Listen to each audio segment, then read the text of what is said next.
बिस्मिल्लाहिर्रहमानिर्रहीम। ईद मुबारक आप सबको। मेट्रो वन न्यूज़ से ईद की खुसूसी ट्रांसमिशन के साथ मैं डॉक्टर सना गौरी आपके सामने मौजूद हूँ। ईद की खुशियों में सब लोग मसरूफ़ होंगे, लेकिन हम हमेशा की तरह आपके साथ हैं। जिस तरह से पूरे महीने में आपने रमज़ान ट्रांसमिशन हमारे साथ देखी, सहर हो या इफ्तार, मेट्रो टेलीविज़न आपके साथ मौजूद था। और आज भी जो हमारी खुसूसी ट्रांसमिशन में है और चल रही है, उसमें उन लोगों को हम आपके सामने लेके आ रहे हैं जो कि पाकिस्तान का एक मुस्बत चेहरा है। आज आप मुझे जिस तरह देख रहे हैं, यकीनन आम दिनों में आप इस तरह से हमें तैयार नहीं देखते, लेकिन क्यों ना हो, हम आज तैयार। ईद की खुशियां हैं और तमाम लोगों को जो है हम खुशियां बांटने आए हैं।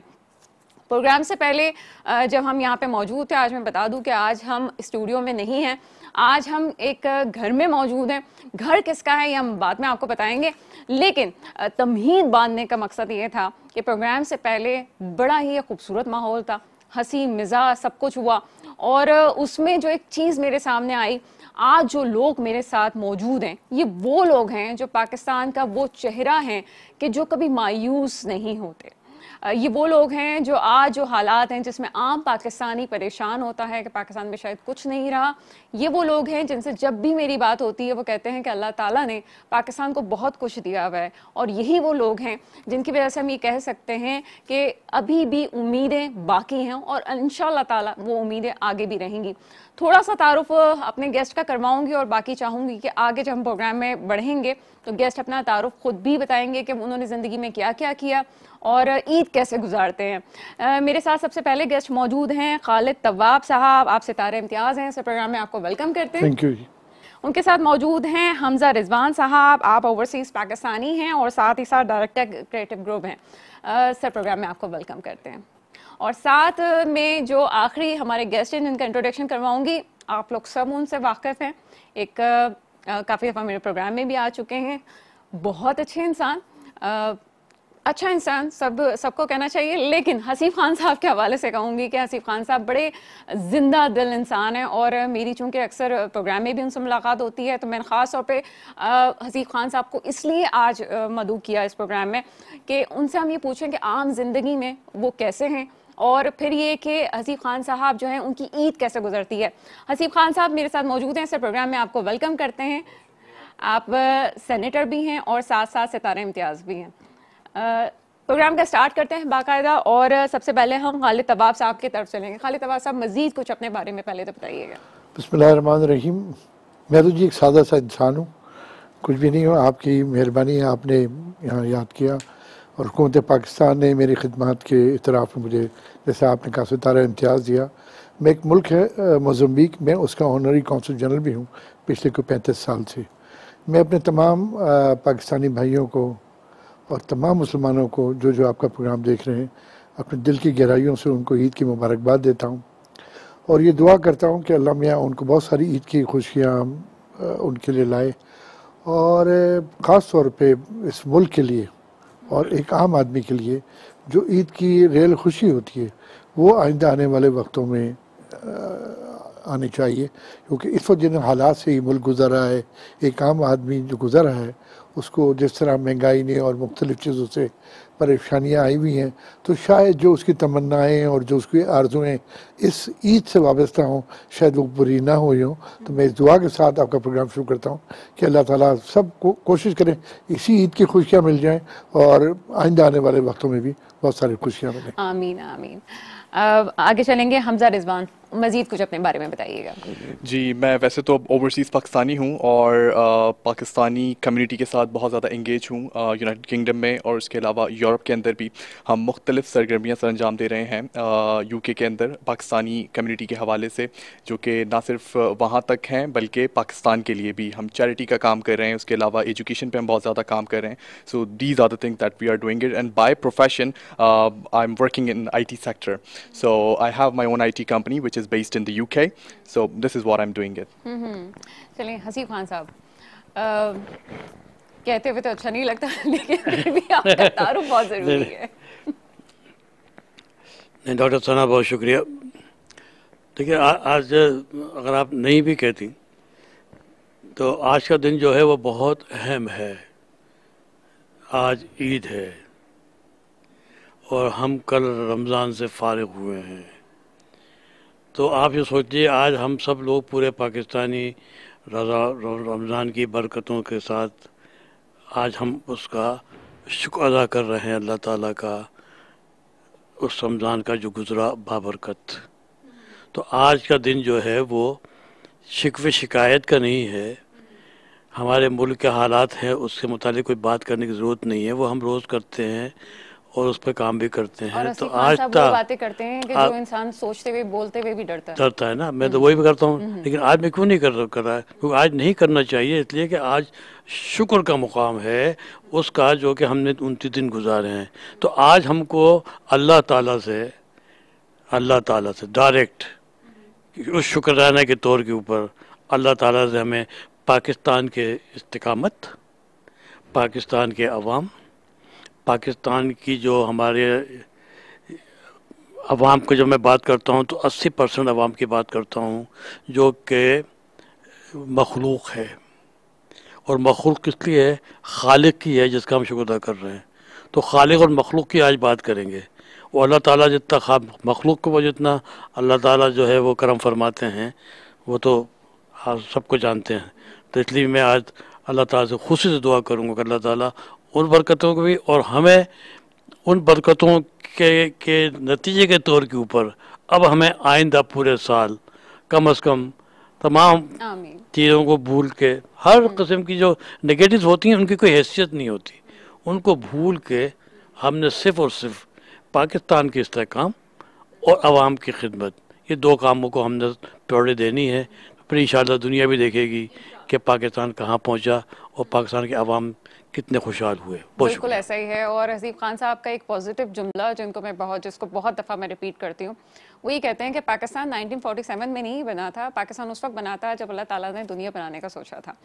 तो ये एक ऐसा पॉजिटिव जुमला है कि सुन के ही बड़ा अच्छा लगता है कि वाकई ऐसा ही है, क्योंकि मेरे पाकिस्तान पे अल्लाह ताला की ऐसी नेमतें हैं, ऐसी बरकतें नाजिल होती हैं, वो वसाइल हैं जो कि किसी दुनिया के किसी मुल्क के पास नहीं है।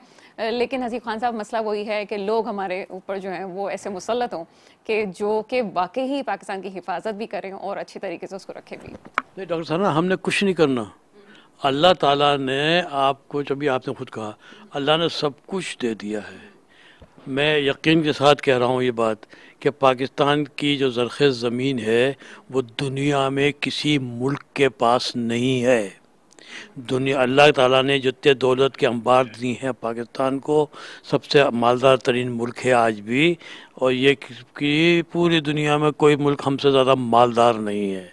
बात सिर्फ इतनी है कि अब हमें जो है एक पाकिस्तानी, सच्चे पाकिस्तानी बन के और अपने तमाम सलाहियतों के साथ, हमारी यूथ 62% यूथ है और हम तो उसमें ही मालदार हैं। ज़्यादातर तो बुढ़े लोग ज़्यादातर लोग हैं ना दुनिया में, तो हम तो 62% से जवानों के साथ हमारे पास है। तो क्या चीज़ नहीं है हमारे पास, सब कुछ है। बात सिर्फ उसकी है कि अब अपना क़िबला ठीक कर लें और जो कुछ हमने माज़ी में किया है उसको भूल जाएं, और इन तमाम अल्लाह ताला के इनामात को जो है उसको जो है वो इस्तेमाल करके अपने तालीम में भी करें। R&D के बगैर दुनिया में आपका नाम क्या, कोई ज़िंदा रह ही नहीं सकता R&D के बगैर। R&D के ऊपर आप तवज्जो दीजिए, सब चीज़ आपके पास मौजूद है, ज़मीन से खोदिए निकालिए। और कितनी खूबसूरत बात है और कितनी पॉजिटिव पैगाम। और चलते हैं कुछ ईद के चिट चैट की तरफ। और जैसे मैंने प्रोग्राम में कहा स्टार्टिंग में कि हम जब यहाँ पे आए थे तो बड़ा ही मैं सोच रही थी एक फीका सा प्रोग्राम होगा, लेकिन प्रोग्राम से पहले ही बहुत कुछ ऐसा हो रहा था जिसने मुझे सोचते हुए मजबूर कर दिया कि मैं कैमरे के सामने कहूँ कि ये सब कुछ जो है, ये जो आपको 3 लोग नज़र आ रहे हैं, बड़ी ज़बरदस्ती बाउंडिंग है।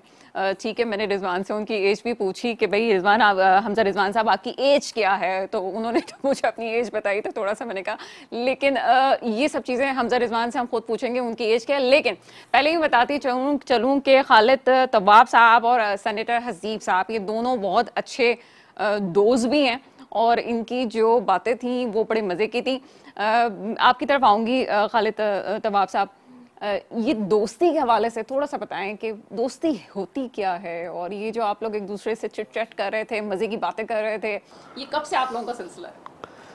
देखिए, दोस्ती जो है ना वो आपस में प्यार मोहब्बत और मुखलिसी, सिंसेरिटी एक दूसरे के साथ, उस पर मबनी होती है। बातें तो हम आपस में बहुत सारी करते हैं और मेरे ख्याल है 25 साल से ज़्यादा हो गए ये चीज़ें चलती रहती हैं, और इनके मेरे में इख्तलाफ राय भी बड़ा शदीद होता है।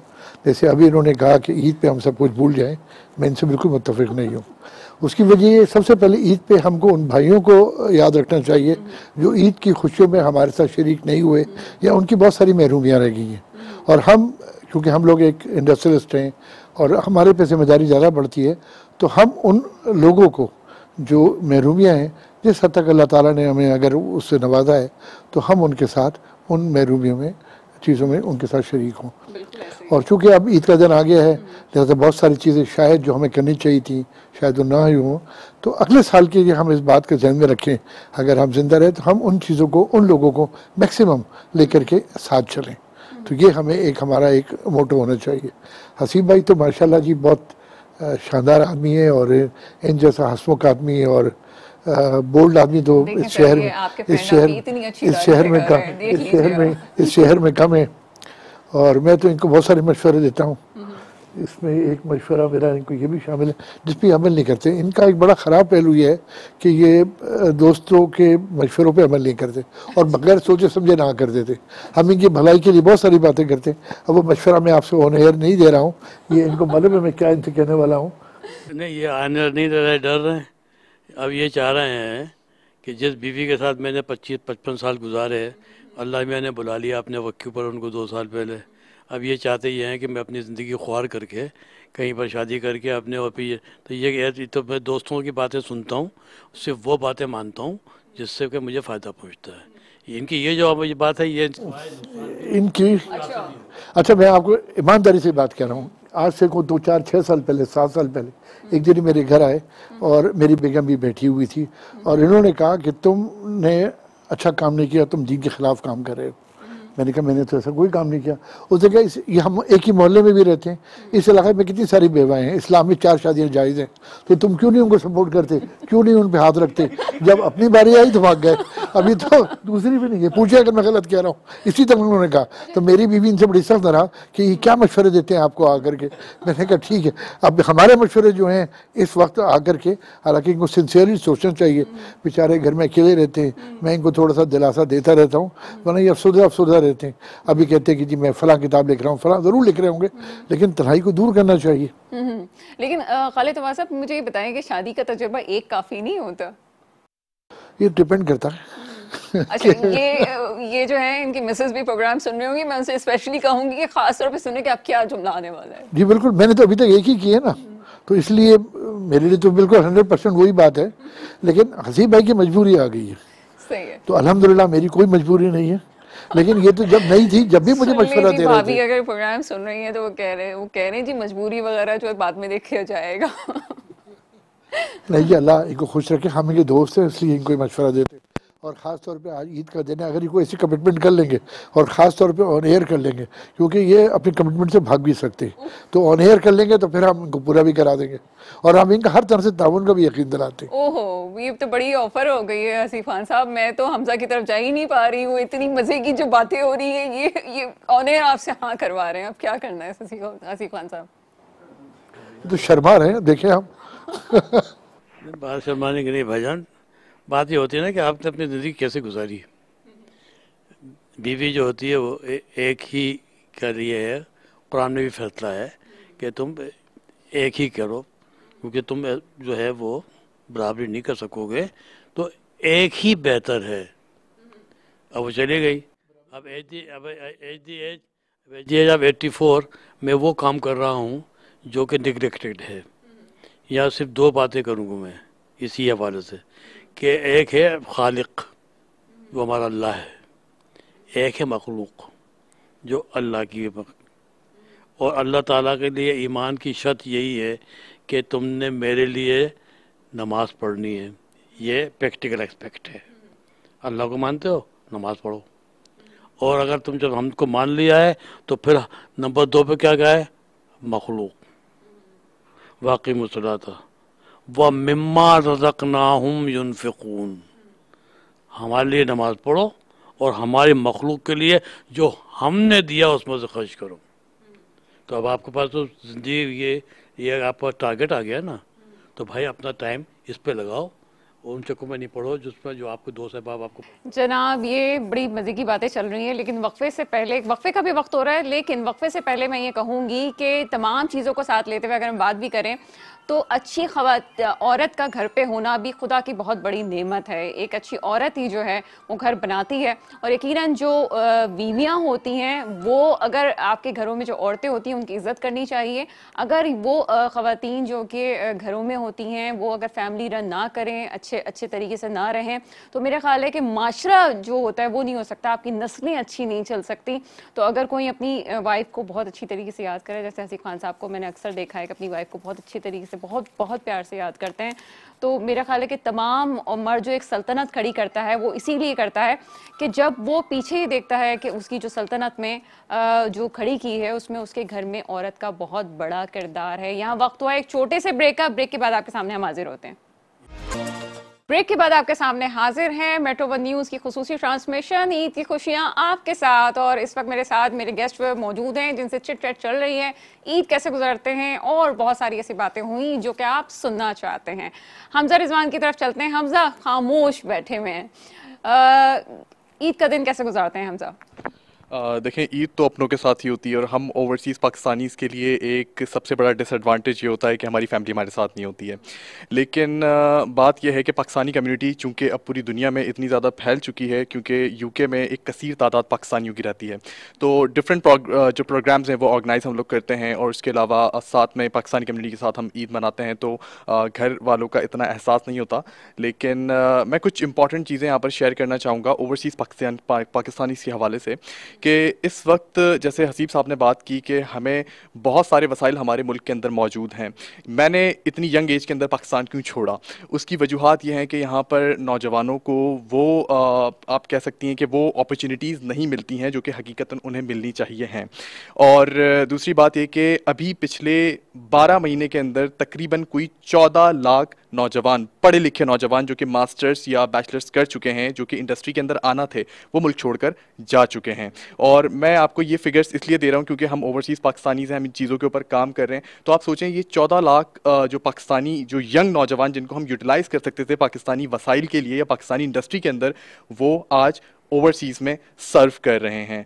तो ये एक बड़ा फुकदान है कि हम वो अपॉर्चुनिटीज़ या वो क्रिएट नहीं कर पा रहे हैं नौजवानों के लिए, कि उन्हें मुल्क छोड़कर बाहर जाना पड़ रहा है। जी, तो वहाँ आपकी ईद के दिन जो मसरूफियात होती हैं वो आप अभी अकेले गए या फैमिली भी आपके साथ है?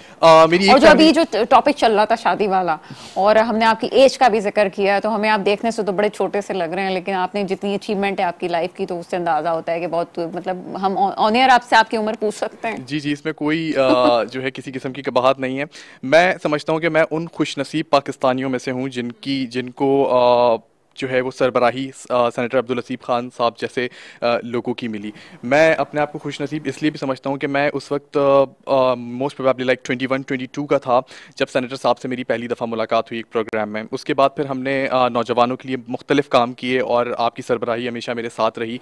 और जिस वक्त भी मुझे एक सिंसियर एडवाइस की ज़रूरत हुई, ख्वाह वो मेरी तालीम से मुताल्लिक हो, ख्वाह वो मेरे बिज़नेस से रिलेटेड हो, तो हर चीज़ में आपने मेरी रहनुमाई की। तो मैं शायद उन खुशनसीब पाकिस्तानियों में से हूँ जिसने चीज़ों को जल्दी अचीव कर लिया। और इस तरह से, और जहाँ तक ईद की बात है, वहाँ पर हम ऑब्वियसली सुबह में नमाज़ पढ़ते हैं, उसके बाद पाकिस्तान भर से जो हमारी फैमिली है, ख़ानदान है, उनके फ़ोन आना शुरू हो जाते हैं। वो बीच में एक चीज़ मिस हो गई, मतलब अभी शादी का एक्सपीरियंस हो गया है कि नहीं हुआ है? शादी का एक्सपीरियंस ऑब्वियसली अभी नहीं हुआ है। I'm very young for that. Like I'm just 27 years old. So my prime focus is just for my community that I can do something for them. और उसके लिए मेरा अपना मज़ीद ग्रो करना ज़रूरी है।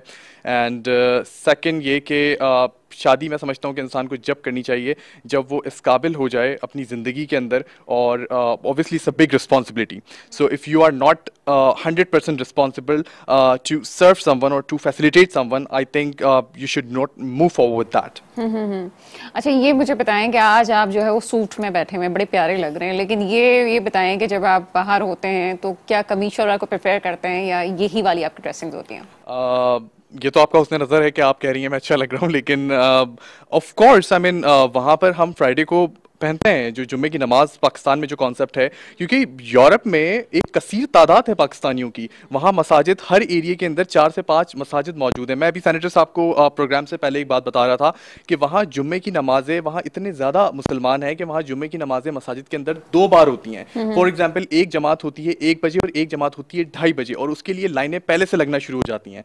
तो इट्स नॉट लाइक दैट। हम फ्राइडे को ऑब्वियसली वहाँ पे शलवार कमीज प्रेफर करते हैं, and of course in Eid as well हमारे कुछ दोस्त हैं जो कि ब्रांड ऑनर्स हैं यहाँ पर, वो स्पेशली हमारे लिए तोहफे जो है वहाँ पर भेजते हैं हमारे एड्रेस। अच्छा, ये इन्होंने खास तौर पे जिक्र कर दिया, तो जनाब ये कहना चाह रहे हैं कि इस दफा ईद का तोहफा आ गया है कि नहीं आया इस दफा? बिल्कुल, मेरा ईद का तोहफा आ चुका है। चलें जी, चलिए जनाब, हमजा साहब ने बता दिया है कि ईद का गिफ्ट जो है उनको इस दफा भी आ गया, और उन्होंने खास तौर पे मशहूरी भी करवा दी है कि जो लोग ईद का गिफ्ट नेक्स्ट टाइम भी भेजना चाहते हैं तो वो जरूर भेजें। इसी तरह से ये जो पैगाम होता है छोटा छोटा, ये किसी ना किसी बात की वजह से होता है, ऐसे ही नहीं होता, आप समझ जाएं जनाब। खालिद तवाब साहब की तरफ चलते हैं। खालिद तवाब साहब, कैसा गुजरता है ईद का दिन, नमाज और उसके बाद ईद का दिन? बहुत अच्छा अल्हम्दुलिल्लाह। लेकिन पहले, इससे पहले मैं इनकी बात करूँ, इन्होंने कहा मैं 26 या 28 साल का हूँ, I am too young for the marriage. मुझे पता था आप इसका जवाब देंगे, और मुझे पता था कि हसीफ खान साहब भी इसका जवाब देने वाले हैं, क्योंकि हसीफ खान साहब ने मुझे अपनी स्टोरी बताई भी इस हवाले से। मेरी अपनी शादी 22 साल में हो गई थी, तो आपने जो कुछ अचीव करना है, you are late for it. तो आप, बेहतर है, हम आपके लिए दुआगो हैं, आप जल्दी से अचीव करें। और अभी आप पाकिस्तान आए हुए हैं तो बेहतर ही है पाकिस्तान से आप यही एक ईद का तोहफा लेके जाएं, शादी करें, और there is no issue, no problem. बाकी जो है ईद का दिन जी, मेरा ख्याल है one of the toughest day होता है, क्योंकि यहाँ हम सब लोग फैमिली वाले लोग हैं, मुख्तलिफ, हम 6 बहन भाई थे, अब 4 बाकी हैं। लेकिन हमारे यहाँ सिलसिला ये होता है कि सुबह नाश्ता, जो पहले हम ईद की नमाज़ पढ़ने गए, वापसी में एक भाई के यहाँ हमारे यहाँ नाश्ता होता है, फिर हम कब्रिस्तान जाते हैं, वहाँ से वापसी के बाद हम सब की एक ही बहन है, उसके घर जाते हैं सारे। उसके बाद लंच फिर एक घर में होता है, रात का डिनर एक घर में होता है। तो सारा दिन इसी खाने पीने में और ईद मिलने में, जो दोपहर का टाइम होता है वो ईद मिलने में मुख्तलिफ रिश्तेदार आते हैं, तो वो सिलसिला इस तरह होता है। और मेरे साथ मैं ही समझता हूँ कि ईद का मकसद ही है कि आपस में एक दूसरे से खुशियाँ बांटना, एक दूसरे से मिलना, और इसमें सबसे बड़ा जो हक होता है वो अपने रिश्तेदारों का होता है, और उसके बाद हसीब भाई की नॉलेज के लिए दोस्तों का होता है।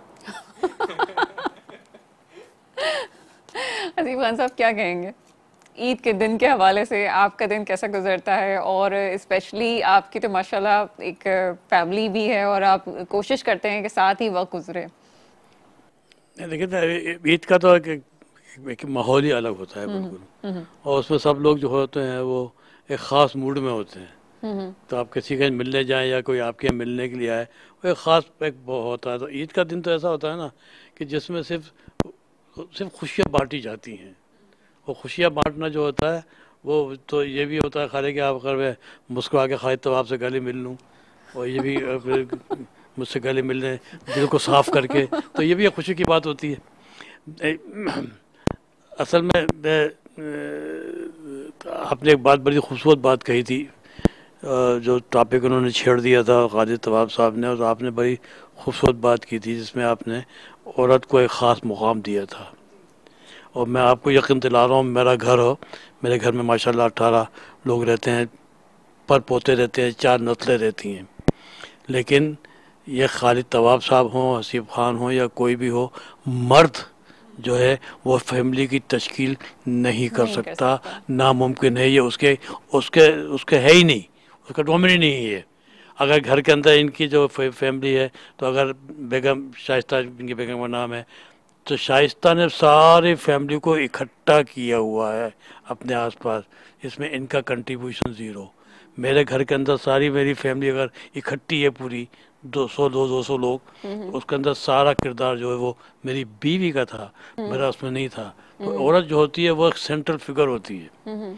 मर्द का काम जो होता है, क्योंकि बाहर का होता है, वो वहाँ से वापस आता है। तो औरत की जो जिम्मेदारियाँ हैं, और जिस तरह उसने इंसान को तख्लीक करती है और बड़ा करती है और सब कुछ करती है, तो औरत से ज़्यादा अजीम मैं नहीं समझता कि कोई भी है। और आपने ख़ुद भी, आपसे ये मैं बड़े वसूख से कह रहा हूँ कि औरत ही इंसान बनाती है, गोश्त से लेके वो बड़ा करती है, एक एक चीज़ का जो बच्चे का ख्याल रखती है, तो ये सब काम तो औरत जो है वो। और मैंने हमेशा ही कहा है कि एक मुकाबला हो रहा था एक जगह के ऊपर कि आप अपनी दुनिया की खुशी को एक लफ्ज़ में लिखिए। तो सब लोग जो थे, खालिद तवाब, इनके दोस्त अहबाब, सब वो किताबों में चले गए। मैंने सिर्फ लफ्ज़ बेटी लिख दिया और इनाम मिल गया। बहुत खूबसूरत। अब आप खुद सोचें कि बेटी, बीवी, माँ, ये रिश्ते इनकी क्या अहमियत है हमारे ख़ास तौर से इस्लाम में भी, तो ख़ास तौर से बहुत ज़्यादा। और यही माशा बनाती है। वही बात है कि इंसान अगर फितरत से हाँ, भागता आपसे है बात तो की तो वो- मैं थोड़ी इसको डिटेल बता दी, आपने बिल्कुल। शुरू की थी। हाँ नहीं, ये ज़रूरी है ये बात करना, क्योंकि ये मैं कहूँगी अपने नाजरीन को, ईद के तौर पे आप एक तोहफे के तौर पे ही समझ लें कि अगर आप फितरत से भागेंगे तो आप कहीं की नहीं रह सकते। और फितरत यही है कि औरत को औरत का मकाम दीजिए, और घर बनाने वाली औरत है। मर्द का काम कुछ और है, औरत का काम कुछ और है। समझने वाली बारीक सी बात है। एक बात रह गई सर, ईद का दिन कैसे गुजरता है आपका? मैंने कहा ना कि मसरूफ गुजरता है। आप खुद जाते हैं, खुद लोग आते हैं। मेरे अपने 50 साल से मेरे एक ही उसूल है कि पहले दिन, ईद के दिन, मैं पूरे रिश्तेदारों में जाता हूँ। ठीक है। और हमारी पूरी फैमिली जाती है, सब एक साथ जाते हैं। मेरे बाप से चल रहा था, मेरे उसके बाद मैं आ गया, फिर अब तक। तो ये हमारा एक वो है। और दूसरे दिन सारे लोग हमारे यहाँ रिश्तेदार पूरे कराची में जितने भी होंगे, 100, 200, 300, वो सब रात में खाने पे आते हैं। ये 50-60 साल से कभी आज तक नागा नहीं हुआ। और हसीब खान साहब के घर पे जो है बाहर से खाना नहीं आता, यहाँ नहीं, पे नहीं, सारा खाना- खाना जो है वो घर पे ही पकता है। लेकिन जिस दिन खाना मैं कहीं बाहर भी जाता हूँ तो खाना खा के जाता हूँ। हाँ, खालिद तवाब कहीं जाता हूँ तो खा के नहीं जाता, क्योंकि अच्छा इनका चलिए, आज खाना ये भी घर बता का दें, होता है। जब आप मुझे पता चला कि आप जब मुल्क से बाहर भी होते हैं तब भी अपने नाश्ते का सामान जो है वो अपना नाश्ता इंतजाम- मेरा बहुत डिफरेंट है। हाँ, वो आमतौर पर नहीं करते, वो मैं साथ लेके जाता हूँ। सही सुना आपने ये। और मैं पूरा जब तक भी बाहर रहूँ, क्या 1 महीना रहूँ, तो मेरे ब्रीफ केस में सब सामान होता है। और उसमें तकरीबन 12-13 आइटम्स होते हैं जो मैं नाश्ते में लेता हूँ। 100% ऑर्गेनिक। चलिए एक छोटा सा जवाब दीजिएगा, उसके बाद मैं दूसरे गेस्ट की तरफ जाऊंगी। आपके ड्रेसेस बड़े मशहूर हैं कि आपकी जो ड्रेसिंग होती है वो लोग सालों साल याद रखते हैं कि हसीब खान साहब ने जो है फला ड्रेस पहना था, फला कलर पहना था। रंग पहनने की भी तो हिम्मत होनी चाहिए ना। नहीं, हाँ, बगैर इसका फ़ायदा आप भी उठा सकती हैं, क्योंकि मैं फ़ायदा उठाता हूँ अपने गोरे रंग से। और गोरे रंग से फ़ायदा का मतलब ये है कि अब जैसे मैं काले पे, मैं कोई रंगीन सर कोई कोई कमेंट करना चाहेंगे? खामोश बैठे हैं हसीब खान साहब की बात पे। मैंने सुन लूँ पहले पूरी। तो लिहाजा मैं कलर को जो है उसको इस्तेमाल करता हूँ अपने घर का, और फिर उसमें वो एक कम्बिनेशन बन जाता है। अच्छा, मुस्कुरा रहे हैं खालिद तवाब साहब, क्यों मुस्कुराहट की वजह? नहीं, मैं इनकी सिर्फ एक बात से मुत्तफिक हूँ कि वाकई इस ख़ानदान को, इस फैमिली को बनाने में इनकी बीवी का हाथ है, इनका कोई हाथ नहीं है। ये तो मैं 100% मुत्तफिक हूँ उनसे। माशाल्लाह, she was a great women, और मेरी बहनों से भी बढ़ के थी। और जो उन्होंने जिस तरह संभाल, ना सिर्फ बच्चों को, घर को, बल्कि इनको भी संभाला हुआ था। वरना शायद ये अपने गोरे रंग पे नाज पे जो है, ये पता नहीं कहाँ के कहाँ निकल गए होते। ये तो अल्लाह का शुक्र है कि बीवी ने इनको संभाला हुआ था। और ये इस मेरी बात से मुत्तफिक होंगे, आप एग्री करेंगे ना मेरी बात से? जी बिल्कुल, बिल्कुल ऐसा ही है। और मैं समझता हूँ जो औरत का किरदार इन्होंने कहा वो ठीक बात है। वो सिर्फ घर को नहीं, वो नस्लें बनाती है। बिल्कुल। जो बच्चा जब होता है, ख़ास तौर पे आजकल भी इस मॉडर्न एज में भी 8 या 10 साल तक बच्चा जो है, उसकी जो पहली परवरिश और जो चीज़ें उसको चलना सिखाती है और बाहर निकलना सिखाती है, वो माँ सिखाती है। और जब माँ एक अच्छी उसको तालीम, तरबियत दे देती है, तो तालीम तो फिर वो सारी ज़िंदगी हासिल करता रहता है। मेरे एक बड़े अच्छे दोस्त थे जो अब लंदन में शिफ्ट हो गए। उनकी बीवी भी ब्रिटिश थी, बहुत बड़े सरकारी अफसर थे, मैं नाम लेने में। तो उनका इस्लामाबाद में बड़ा खूबसूरत घर था। तो वो ऊपर की मंजिल जो है वो घर बना रहे थे। तो मेरी बेगम मेरे साथ ही, तो उन्होंने कहा अच्छा, ये एक ही बेटा है उनका। उन्होंने कहा आप अपने बेटे के लिए ये बना रहे होंगे। तो उनकी बीवी हंसने लगी। तो उसने मुझे जवाब दिया, उसने कहा आप लोग ये कारोबारी लोग हैं ना, आप लोग इंडस्ट्री लगाते हो, सोचते हो ये 50 साल चलेगी, मेरा बेटा चलाएगा, फिर ये होगा। हमारे यहाँ बच्चे को अच्छी तालीम और तरबियत दे देते हैं। पहली तरबियत माँ देती है, तालीम जो हमारे से कोशिश हो सकती है हम देते। उनका बेटा भी इंग्लैंड में पढ़ रहा था माशाल्लाह, आज वो इंग्लैंड में एक अच्छा बड़ा पुलिस ऑफिसर है उनका बेटा। उसका पता नहीं जब पढ़ के आएगा तो हमारे साथ रहेगा भी नहीं रहेगा। तो हम अपने आप को कभी खुदा बनाने की कोशिश नहीं करते, हमने तालीम और तरबियत दे दी, बाकी रिज़्क़ देना जो है वो अल्लाह ताला का काम है। मैं समझता हूँ कि हम लोगों को भी इन चीज़ों पे एतक़ाद होना चाहिए और इन चीज़ों पे यकीन रखना चाहिए कि ज़िंदगी अच्छी तालीम और तरबियत हम अपनी औलाद को दे दें और बाकी अल्लाह पे छोड़ दें, और अल्लाह डेफिनेटली बेहतर करता है। स्पेशली आपसे पूछना चाहूँगी, ये सवाल ज़रूरी है, बिल्कुल ईद की चिटचैट ज़रूर होती है, लेकिन मेरे सामने सक्सेसफुल लोग बैठे हुए हैं। ये जो तीनों मेरे सामने हैं, ये लोग वो हैं जिसको आप कामयाबी का चेहरा कह सकते हैं। ख़ास तौर पे आपसे पूछूंगी, एक आपने कहा कि अल्लाह ताला कामयाबी देते हैं, इंसान का कितना हाथ है, आपने कितना तजर्बा किया इस हवाले से? देखिए 90% इंसान का अपने हाथ में होता है, 10% आप मुकद्दर पे छोड़ दें। अल्लाह मियाँ मुकद्दर अच्छा करे, उसके लिए भी आपने दुआ करता है नसीब अच्छी। लेकिन आपके जैसे हम बिजनेसमैन हैं तो हमें बेसिकली अपने कुछ प्रिंसिपल्स बनाने होंगे। और आप ये देखिए कि अगर आज से आप 20 साल पहले चले जाएँ तो वहाँ 20 ख़ानदान होते थे इस मुल्क के अंदर, जो यानी 20 ख़ानदान वो थे जो कि मालदार तरीन लोग थे, जिनकी मिलें थी, और ये होता था कि जी आबा व अजदाद से ये चलेंगे। आज 20 साल बाद शायद 1 या 2 ख़ानदान सर्वाइव कर रहे हैं, दे आर फिनिश, क्योंकि जो पैसे उन्होंने बनाए थे वो सेकंड जनरेशन थोड़ा सा उसको आगे पीछे कर सकी, थर्ड जनरेशन में आके वो पैसे ख़त्म हो गए। तो पहली चीज़ तो ये है कि आपकी मेहनत, आपकी ईमानदारी, और उसके बाद जो पावर्स देना, औलाद पे भरोसा करना। देखिए बहुत सारी फैमिलीज ऐसी हैं जहाँ बच्चे इंतज़ार कर रहे होते हैं कि बाप मरे तो हमको दौलत मिलेगी, they are not allowed to spend the money.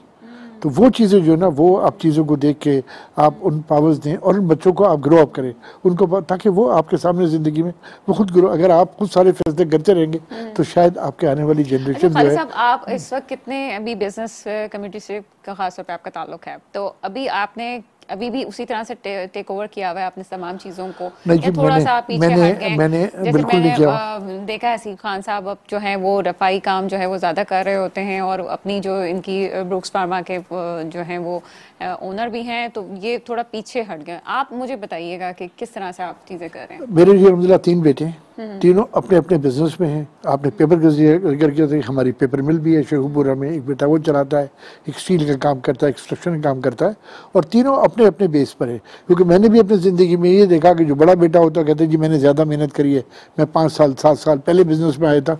तो अगर एक महवर के गिरद रहेंगे तो वो चीज़ें मुश्किल होती हैं। बेहतर ये है आप उनको ग्रो करने दें और जो करें अपने लिए करें, क्योंकि हमने अल्हम्दुलिल्लाह ज़िंदगी, और लेकिन ये नहीं है कि हम रिटायर हो गए और अब घर बैठ गए, बिल्कुल नहीं जा रहे, ऐसा नहीं है। उनको गाइडेंस आपने देनी है। आप 10 दिन में, 15 दिन में, हर महीने उनके रिजल्ट देखें, उनके अकाउंट्स देखें कि व्हाट दे आर डूइंग।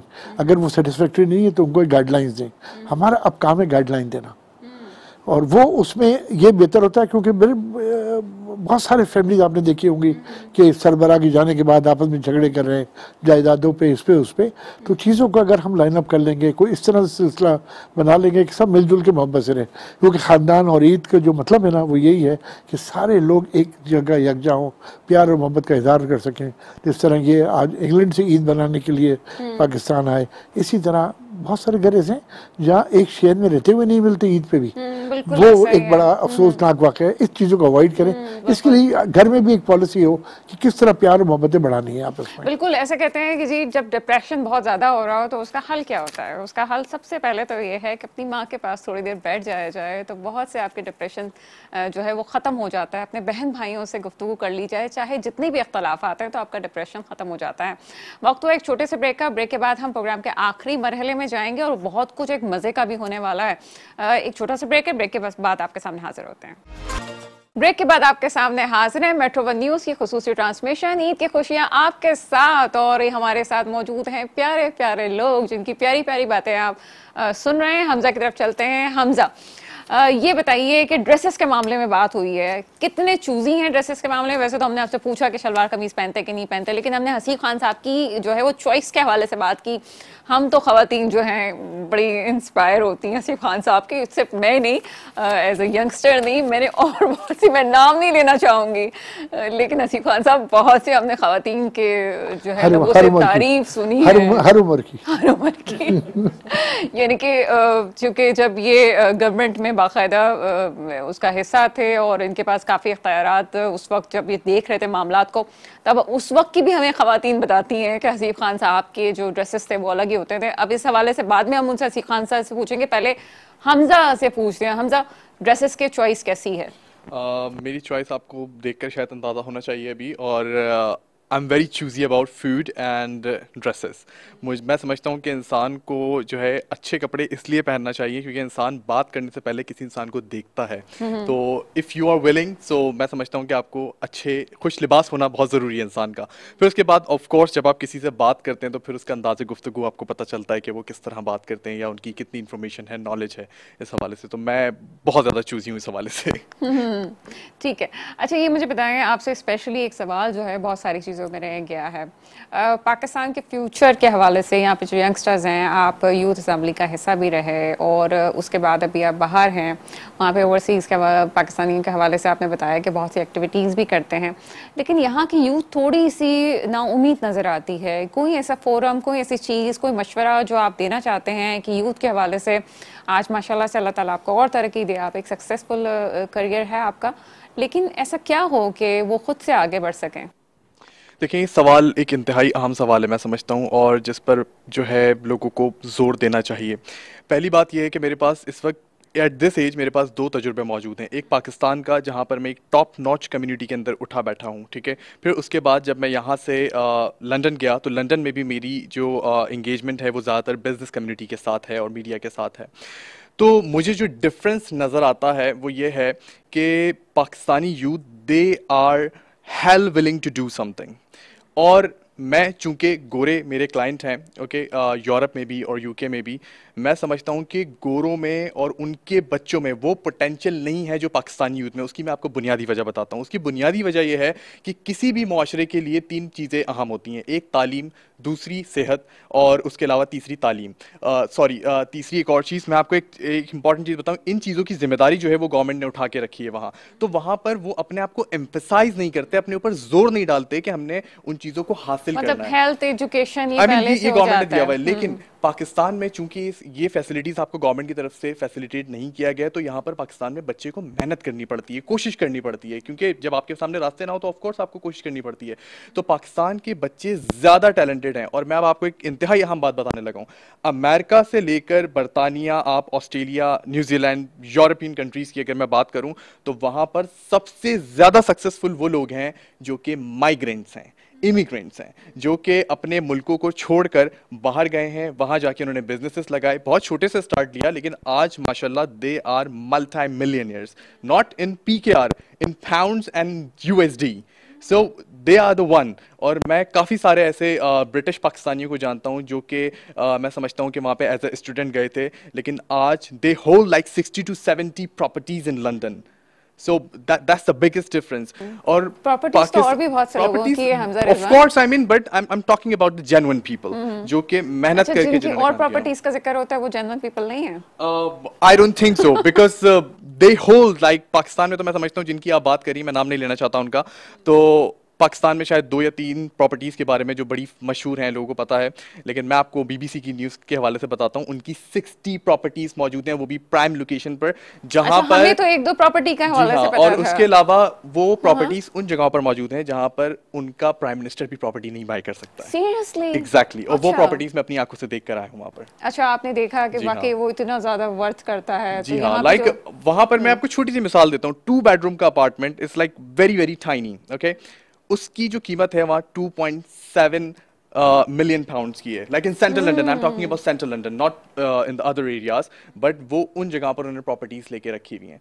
तो अब मैं सवाल सिर्फ ये करना चाहता हूँ कि यहाँ पर रहने वाला कोई शख्स भी ठीक है, चाहे वो बहुत ज़्यादा पैसे भी बनाता है, लेकिन मैं फिर समझता हूँ कि पाकिस्तान को तो अमीर मुल्क होना चाहिए, क्योंकि वहाँ का प्राइम मिनिस्टर अगर उन जगहों पर घर नहीं खरीद सकता है और यहाँ के लोग वहाँ पर इतनी प्राइम लोकेशंस पर घर खरीद रहे हैं, तो फिर अमीर कौन हुआ? दो सक्सेसफुल लोग आपके बराबर में बैठे हुए हैं जो कि टॉप बिजनेसमैन हैं, तो हम इनसे भी पूछेंगे कि इनकी प्रॉपर्टीज है क्या। सर एक जुमले बताएंगे प्रॉपर्टीज के हवाले से।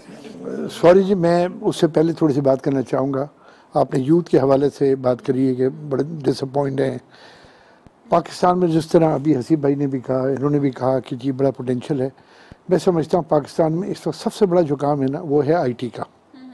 अगर हमारा इसके लिए आपको बहुत बड़ा सरमाया नहीं चाहिए, और आज और ये काम पेशावर में बैठ के भी हो सकता है, सरहद में भी बैठ के हो सकता है, बलूचिस्तान में भी हो सकता है और कराची में भी बैठ के हो सकता है।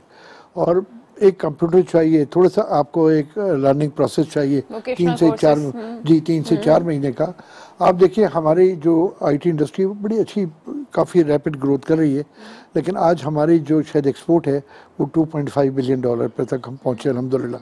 लेकिन इसमें इसको हम कम से कम 500% बढ़ा सकते हैं, और विदाउट एनी इन्वेस्टमेंट। अगर आपको इंडस्ट्री लगाती है तो पैसे चाहिए होता है, ज़मीन खरीदें, ज़मीन किराए पे ले लें, वो मशीनें लगाएं, इसके लिए कुछ भी नहीं करना। आपने कंप्यूटर खरीदना है, आपने अपना एक वोकेशनल ट्रेनिंग लेनी है और इस काम में आना है। यानी कि अपनी सक्सेस जो है वो आपके अपने भी हाथ में है। थोड़ा सा आप अगर कंप्यूटर को हिला लें और छोटा सा जो गैजेट है जिसको आप मोबाइल कहते हैं, इसमें इतनी पोटेंशियल है इस वक्त इस मुल्क के अंदर। और देखिए जिस तरह रिजवान ने भी जिक्र किया ना कि वो लोग इतने टैलेंटेड नहीं हैं, आप यकीन करें इस वक्त हमारी एक्सपोर्ट इसी वजह से बढ़ रही है, चाहे वो अमेरिका हो या जितने डेवलप कंट्रीज़ हैं वो सारे इस वक्त सपोर्ट ले रहे हैं इंडिया से। इंडिया की जो आईटी एक्सपोर्ट है इसी वजह से बढ़ी। अगर हम थोड़ा सा एक्सप्लोर करें, इसमें कुछ भी नहीं लगता। तो मैं तमाम नौजवानों से इसकी अपील करूंगा कि वो आईटी की तरफ तवज्जो दें और काम करें। इनको लोकल भी काम की तमाशा मिल जाएगा और इंटरनेशनल भी, ये बहुत अच्छा इस मुल्क की खिदमत भी कर सकते हैं और खुद ही पैसे बना सकते हैं। अच्छा सही है, ठीक है। खालिद साहब आपसे बड़ी अच्छी आपने बात की, लेकिन ये बताएं कि थोड़ी देर के लिए टैक्सेस लेने वाले आपको देख नहीं रहे, आपकी कितनी प्रॉपर्टीज हैं लंदन में? मेरी तो जी अल्हम्दुलिल्लाह कोई प्रॉपर्टी नहीं है। मैं तो समझता हूँ हमारा जीना मरना इस मुल्क के साथ है, जो कुछ भी इस मुल्क पे है। ये मरियम नवाज वाला बयान तो नहीं था? नहीं, ये बिल्कुल नहीं है। मैं चूँकि पॉलिटिकल होना नहीं चाहता, मेरा पॉलिटिकल से कोई ताल्लुक नहीं है, लेकिन मैं इस बात पे यकीन रखता हूँ कि पाकिस्तान को एक सही मायनों में ईमानदार लीडरशिप चाहिए, जो अनफॉर्चुनेटली आज तक अवेलेबल नहीं है। और अगर हमें सही लीडरशिप मिल जाए तो आप ये देखिएगा, मैं चाइना जाता रहा हूँ उस ज़माने में जिस ज़माने में तमाम पूरी कौम जो है वो एक ड्रेस पहनती थी खद्दर का, ब्लू कलर का, चाहे वो औरत हो चाहे मर्द हो। साइकिलों पे जा रहे होते थे, अगर हमें वहाँ गाड़ी अपनी टैक्सी चाहिए होती थी तो हमको बुलानी पड़ती थी। हम होटल में ठहरते थे, आप समझिए शायद मजाक है, होटल के बाहर 500 आदमी खड़े हुए देख रहे होते थे, ये कौन से मखलूक आई हुई है, सारे फॉरनर्स वहाँ होते थे। तो उसके बाद आज जो उनकी तरक्की है शायद ही कोई, they are better than Japan, they are better than New York. उनके शहर आप जाके देखें तो ये एज ए कौम तरक्की की है। अफसोस ये है और दुख ये है कि हम आज तक एक कौम भी नहीं बन सके। बड़ी पते की बात है, और जो लोग प्रोग्राम देख रहे हैं उनको सुनना भी चाहिए कि किस बड़ी गहरी बात है। खालिद साहब तो पॉलिटिकल नहीं होना चाहते थे, लेकिन डॉक्टर सना गौरी की मजबूरी है कि वो पॉलिटिकल हुए बगैर रह नहीं सकती है। वही प्रोग्राम की जो एक प्रैक्टिस होती है वही चलती रहती है। लेकिन चूंकि ईद का दिन है और एक बड़े मज़े की बात जो है वो हम आपको बताते चलें, हमारे पास इस वक्त गेस्ट में एक शख्सियत वो भी है, या आप कैस करें कि मैं किसके बारे में बात कर रही हूँ, जो बहुत खूबसूरत गाना गाते हैं।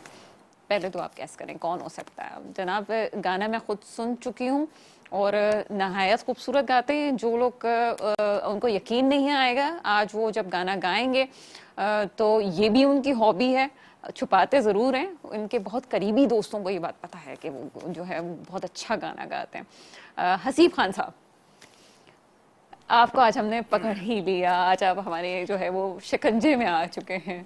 मैंने आपसे बताया था कि आपको एक गाना भी सुनाना है, तो मैं जो बातें की खालिद तवाब साहब ने, तो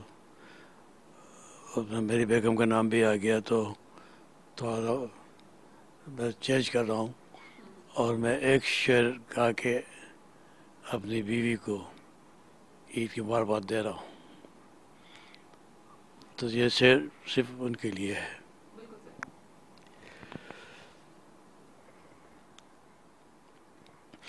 बहुत प्यार करते हैं तुमको सनम, बहुत प्यार करते हैं तुमको सनम, कसम चाहे ले लो, कसम चाहे ले लो, खुदा की कसम, बहुत प्यार करते हैं तुमको सनम। क्या बात है सर, बहुत बहुत खूबसूरत। और हमारी तरफ से क्लैपिंग जो है वो सर के लिए। इतनी खूबसूरत आवाज़ और इतनी प्यारी बातें, और हमारे पास वक्त कितना बचा है उसके वजह से, क्योंकि हमारी तो चिट चैट जो है वो बिल्कुल ख़त्म नहीं होनी है। बहुत शुक्रिया मैं अदा करूँगी। गाने की फरमाइश करी, उन्होंने एक शेर में उसको खत्म कर दिया। मेरे पूरा गाना होना चाहिए था, पूरा नहीं, कम से कम आधा पाव तो पूरा गाना होना चाहिए नहीं, था। एक तो मैंने अभी विवेक ने सुना दिया, हमने एक जनरल ऐसे भी, वो भी इसी से मुतालिक ही होता है, हमारे हालात के तहत होता है। अजनबी शहर के अजनबी रास्ते, मेरी तन्हाई पर मुस्कुराते रहे, मैं बहुत देर तक यूं ही चलता रहा, मैं बहुत देर तक यूं ही चलता रहा, तुम बहुत देर क्या तक कहने, याद आते रहे, अजनबी शहर के अजनबी रास्ते, मेरी तन्हाई पर मुस्कुराते रहे, मैं बहुत देर तक क्या बात है। यूं ही चलता रहा, मैं बहुत देर तक यूं ही चलता रहा, तुम बहुत देर तक याद आते क्या कहने जनाब, क्या कहने। प्रोग्राम अपने आखिरी मराहिल पे है आज। तो कहते हैं ना कि पूरे रमज़ान के बाद मज़ा ही आ गया आज के प्रोग्राम में। आखिरी पैगाम जो है, रमजान में शैतान के बाद शैतान खुल जाता है। ओह ये वो पक्के दोस्त हैं। अभी बंद है, अभी कहाँ खुला? तो ये होता है जनाब, कुछ चीज़ें राज रहने दें और कुछ चीज़ों को राज ही रहना बेहतर होता है। लेकिन ये जो दोस्ती है, ये वाकई कहते हैं कि अगर किसी इंसान को पहचानना हो कि वो कैसा है, तो ये देखना चाहिए कि उसका नौकर कितना पुराना है और उसका दोस्त कितना पुराना है। इस तरह पहचाना जाता है कि कौन कौन इंसान कैसा है। तो यहाँ पे दोस्ती की भी मिसालें हैं। और हमारे पास जो ये 3 लोग बैठे हुए हैं, ये बिल्कुल आपको हमजा रिजवान साहब की एज जरूर कम सी छोटी सी लग रही होगी, लेकिन ये भी इन दोस्तों की महफिल में शामिल है। दोस्त ना होंगे तो फिर मरने ओह क्या बात है। अच्छा, आखिरी पैगाम की तरफ भी जाएंगे और छोटे से हम गिफ्ट भी लेके आए उसकी तरफ भी जाएंगे। सर, आखिरी एक छोटा सा पैगाम आपकी तरफ से। मैं समझता हूँ कि जिस तरह मैंने पहले कहा कि ईद के सबको मुबारकबाद, और इस ईद की खुशियों में हमने अपने उन दोस्तों को, उन भाइयों को, उन लोगों को कतई नहीं भूलना जो वाकई किसी खुशियों के इंतज़ार में है। बहुत खूबसूरत पैगाम हमजा रिजवान साहब। जी, सबसे पहले तो सबको ईद की मुबारकबाद। और मैं एक अहम पैगाम देना चाहता हूँ, वो ये कि नौजवानों को मायूसी बिल्कुल नहीं होनी चाहिए उनके अंदर, क्योंकि मायूसी कुफ्र है। आप कोशिश करें, मेहनत करें। ये अल्लाह ने कुरान में कहा है कि आप अगर कोशिश करेंगे तो मैं आपको अता करूँगा। तो जब अगर आप सही सिमत में कोशिश करेंगे तो अल्लाह ताला आपको डेफिनेटली अता करेगा। जिस तरह मैंने कोशिश की, अल्लाह ने मुझे मेरा हाथ थामा, इसी तरह आप भी कोशिश करें, अल्लाह ताला आपके लिए भी जो है वो वसाइल और रास्ते खोलेगा। बहुत खूबसूरत बात। हसीब खान साहब, छोटा सा पैगाम। मैंने तो पूरा आपको जो था पूरे पैगाम दिए हैं, और सबसे ज़्यादा फोकस आपने यही करना होता है। कुरान का फैसला है, कुरान पूरा 30 पारे में हर जगह पे हर वक्त कुरान ने एक ही बात की है, एक ही बात की है कि मेरे मखलूक का ख्याल रखो। तो मैं ईद का पैगाम देना चाहता हूँ उन साहिब सफ़त लोगों,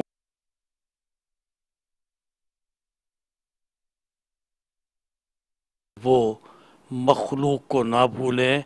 3 हवालों से, जिसका मैंने जिक्र किया था, सबसे पहले सेहत, उसके बाद तालीम, और उसके बाद उनकी मईशत रोटी। इन तीनों की लिए अहद कर लें कि अपनी ज़िंदगी वक्फ कर देंगे अगर अल्लाह ने उनको दिया है, उन लोगों के लिए ख़ास तौर से। बहुत खूबसूरत पैगाम है। प्रोग्राम के अख्तामी कलमात तो हम अदा करेंगे, उसके बाद तोहफ़ों का भी सिलसिला होगा। बहुत शुक्रिया सर, आप लोग हमारे साथ मौजूद हैं। ये मेरी खुशकिस्मती है कि आज हम प्रोग्राम में जो है वो एक इतनी अहम शख्सियात के साथ थे। ईद का दिन है, ईद की खुशियों में सबका ख्याल रखें, और जो अहम पैगाम है वो यही है कि अब उन लोगों का ख्याल रखें कि जिनके पास इस वक्त कुछ भी नहीं है। ये जो लोग मेरे सामने बैठे हुए हैं, ये कहना नहीं चाहिए, लेकिन ये वो लोग हैं जो अपने तौर से बहुत इंसानियत की भी खिदमत कर रहे हैं और छुप के कर रहे हैं। तो ऐसे ही बहुत से लोग हैं, आप लोग भी वो हैं जो देख रहे होंगे, जो दूसरों की मदद कर सकते हैं। बिल्कुल दूसरों की मदद कीजिए, अपनी खुशियों में दूसरों को शामिल कीजिए। मेट्रो वन न्यूज़ की इस खुसूसी ट्रांसमिशन से फ़िलहाल के लिए मुझे दीजिएगा इजाज़त, और इंशाल्लाह ताला दूसरे प्रोग्राम में भी आपसे मुलाकात होगी। ये ट्रांसमिशन का सिलसिला नहीं रुका, और साथ ही साथ खुदाफिज़ के बाद जो है हम अपनी गेस्ट को तहाई भी देंगे। मुझे फिल वक्त के लिए दीजिएगा इजाज़त। खुदा हाफिज़।